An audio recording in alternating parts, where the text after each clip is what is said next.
Okay, so moving on from my rant about conspiracy theories, we're going to talk about Inanna. And in this story, she's called Inanna, not Ishtar. Something cool though. Something cool though.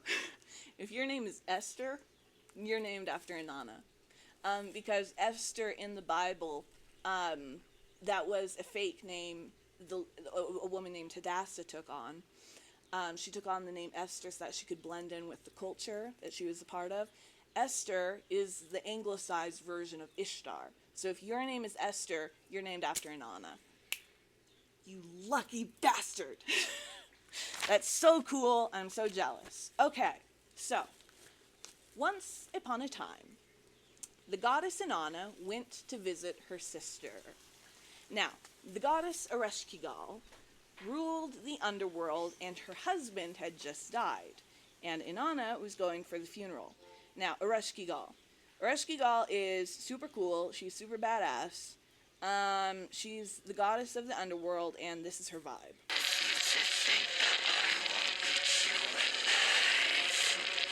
Kinda creepy, kinda ugly. That's Erishkigal. She's the goddess of the underworld. She's super scary and super cool, and I love her. She's my favorite. Oh, speaking of the vibes, I'm going to create a playlist of all the old gods vibes. So there, you'll have all the songs together. Anyway, so Inanna is going to visit her sister Ereshkigal in the underworld because Ereshkigal's husband just freaking died. So she's going to the funeral. So, this doesn't seem important, but it's part of the story, and so it is important. But it goes into great detail on how exactly Inanna dressed. First, she put on a crown, and it said how she styled her hair and everything. She's okay. Crown first. Second, she puts on some lapis beads, lapis lazuli beads. Third, she does another double-stranded necklace of lapis lazuli beads. Then she put on her royal robes. Then she did eyeshadow. And then she did a breastplate. And this breastplate is interesting. It's got a name. And the name of the breastplate is Come Man Come. Then she put on a gold bracelet and took her measuring rod, scepter type thing, and went to go to the underworld. Now, her wise and loyal Sukal, I think it is, it's like a minister, like your chief, your personal prime minister, whose name was Ninshubar. Ninshubar is Inanna's personal prime minister. She told Ninshubar, if I'm not back in 3 days, kick up a fuss with the other gods. She then goes and knocks at the first gate. Who is it? Asks the gatekeeper Nettie. It is I, Inanna, Queen of Heaven. And Nettie's like, let me check with my queen. So Nettie goes to Ereshkigal and is like, your sister wants to come in. And also, she's built as fuck. I'm going to put in the description he put in, but he describes her as like as wide as the heavens and as strong as the foundations of the city, which I think is brilliant. I think it's brilliant to read a woman described that way. Okay, so Ereshkigal, it says she slapped her thigh and bit her lip. Then she said, okay, let her in, but, okay, so there's 7 gates to hell. There are 7 gates. Open each gate only a crack, so that when she slips through, she has to take something off. So that when she gets to me, she'll be naked and be humbled, okay? It's an old story. So, gate 1, the crown has to be taken off. And Inanna's like, what's up, dude? What's up with that? And Nettie's like, hey, Inanna, don't question the underworld. It's perfect. Don't question. So gate 2, the lapis necklace is removed. And Inanna's like, what the fuck? And he's like, don't question. Gate 3, the double-stranded beads. Don't question. Gate 4, the breastplate. Gate 5, the bracelet. Gate 6, the measuring rod and line. And finally, the final gate, gate 7, she has to take off her robe. So, she comes into Ereshkigal's throne room naked and bowed low. Okay? This was an old-timey way of humbling someone. So, she comes into the throne room, and she's surrounded by Inanna, the judges of the underworld. And Erishkigal yells at her, hits her, kills her, turns her body into a corpse, and hangs her body on a hook on the wall. It's very graphic. Okay, so Inanna's dead, and her body's up on the wall. So, after 3 days, Ninjubar starts to kick up a fuss. She sets up a lament. She beat a drum. It says she self-harmed. She dressed as a beggar and journeyed to Enlil's temple in Nippur. She goes to him and says, like, hey, help Inanna. And Enlil's like, nah. No, I'm not going to. So Ninjubar goes to and meets with Nana. And she's like, help Inanna. And Nana was like, nah. Nah, I'm not gonna. So Ninjubar went to Eridu and meets with Enki/Ea. And she's like, help Inanna. And Ea's like, oh my god, what happened to Inanna? Okay? Is she okay? Yeah, I'll help. What's going on?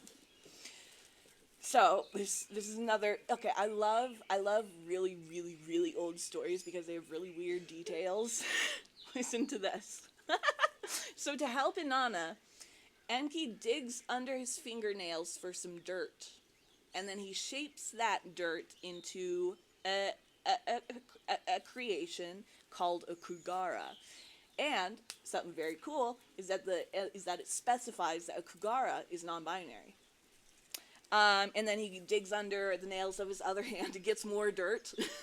And with it, he creates a Galater, which is also non-binary. And I think it's very cool that it specifies non-binariness. I think that's cool. Okay, he gives the Kugara food of life, and he gives the Galater water of life. And Enki tells them, go to the underworld. Enter the doors like flies, okay? There you'll find Queen of the Underworld, Erishkigal, okay? When she cries out in pain, validate that pain, okay? She'll like you and offer you a gift. Ask for the corpse on the wall. When she gives it to you, give it the food and water of life. So the Kugara and Galater head out for the underworld. They slip through the cracks of the gates as flies and enter the throne room of Erishkigal. It says she was buck naked and her hair swirled around her head like leeks. A leek is a vegetable. I understand if it was eels. I would understand if it was like grass. But I don't really get the leek description. But anyway, that's what it said. Okay. So they get to the throne room, and Erishkigal's like, oh, my insides. And the NBs were like, oh, your insides. And Erishkigal was like, oh, my outsides. And they were like, oh, your outsides. And she was like, oh, my belly. And they were like, oh, your belly. And she was like, oh, my back. Oh, my back. And they were like, oh, your poor back. And then she was like, oh, my heart. And they were like, your heart. And she was like, oh, my liver. And they were like, oh, your liver. And she was like, who are you? And why do you seem to just get it? What do you want? I'll give you whatever you want. Do you want water? I'll give you the river. And they were like, no, we don't want. And them was like, no, we don't want that. And she was like, do you want grain? And them was like, no, we don't want grain. And so she was like, what do you want? And them were like, the corpse on the hook on the wall. And Erishkigal was like, that's Inanna's. And they were like, we don't care. It's what we want. We just want that. And so she gives it to them. And so they sprinkle the food and water of life on Inanna, and she arises. Okay? So she arises and goes to leave. But the Inanna, the judges of the underworld, they grab her and say, hey, it doesn't work that way. It doesn't work that way. If you want to go, you have to send someone else in your place. So she's like, okay. Well, okay. And so she returns to the overworld, our world, with a horde of demons. And as soon as they get out of the first gate, there's Ninshubar. And she's in mourning, and she's like, dust and ashes and mourning clothes. And she's like, and as soon as she sees Inanna, she throws herself at her feet. And it's like, oh, my queen, I'm so glad you're alive. Oh, my God, I'm so glad you're safe. Thank you. And the demons are like, okay, we'll take her. And Inanna's like, no, not Ninshubar. Not her. I love her. You can't take her. So the demons are like, okay. So they keep going. And they meet with Inanna's son, Shara. And he is in mourning as well. He's very clearly in mourning. And the demons are like, okay, we'll take him. And Inanna's like, no, you can't take my son. I love him. He brushes my hair sometimes. And so they're like, okay. So they keep going. And then they meet with Lulal, Inanna's other son. And they're like, okay, and he's in mourning too. And they're like, okay, we'll take him. And Inanna's like, no, you can't take him. I love him. He's my son. He's amazing. And he's like a warrior among men. And I love him. You can't take him. So they're like, fine. So they keep going. And then they come across Dumuzi, Inanna's husband. And he is very clearly not in mourning. He is not in mourning clothes. He's in his normal clothes, and he's on his throne, and he's strumming his instrument, and he's just having a nice time. And Inanna sees him, and she goes, "That's the guy. That's the guy." And then the demons jump him and drag him to the underworld. The end. So those are 3 legends, Mesopotamian legends, in brief. Thank you for letting me tell you about them. I want to tell you about a couple other gods, a couple other fan favorite gods, that I think are cool. This is Shamash. Shamash's vibe is Walking on Sunshine by Katrina and the Waves. Shamash was the god of the sun, and you want to know what's cool is that you can, in their legends, you can see their technological progression. Because in the really early legends, Shamash walks across the sky as the sun. But as technology progresses, eventually he rides a chariot across the sky.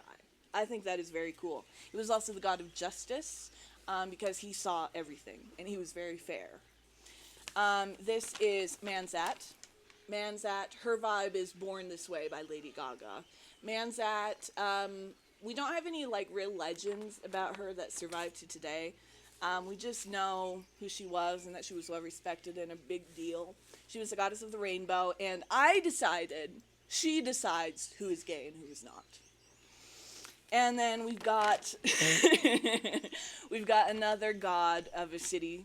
This is the god of Ashur, whose name is also Ashur. Alpha male, Ashur. And Ashur is kind of interesting. He was the patron god of Assyria. And he's kind of interesting because he didn't have parents. His vibe is Master of Puppets by Metallica. I'll link the playlist in the description. But Ashur is really interesting because he didn't have parents. He didn't really have a family. He just kind of was. Sometimes he was married to Inanna when he got really powerful, when Assyria was at its height. But yeah, that's just dipping your toe in Mesopotamian mythology. Thank you for letting me tell you about it. I really appreciate it. And know that just as your religion cannot be summed up in 3 short stories, their religion cannot either. So if you want to learn more, I highly recommend you go learn more. These people were very cool, very advanced, and I love them. They're the best.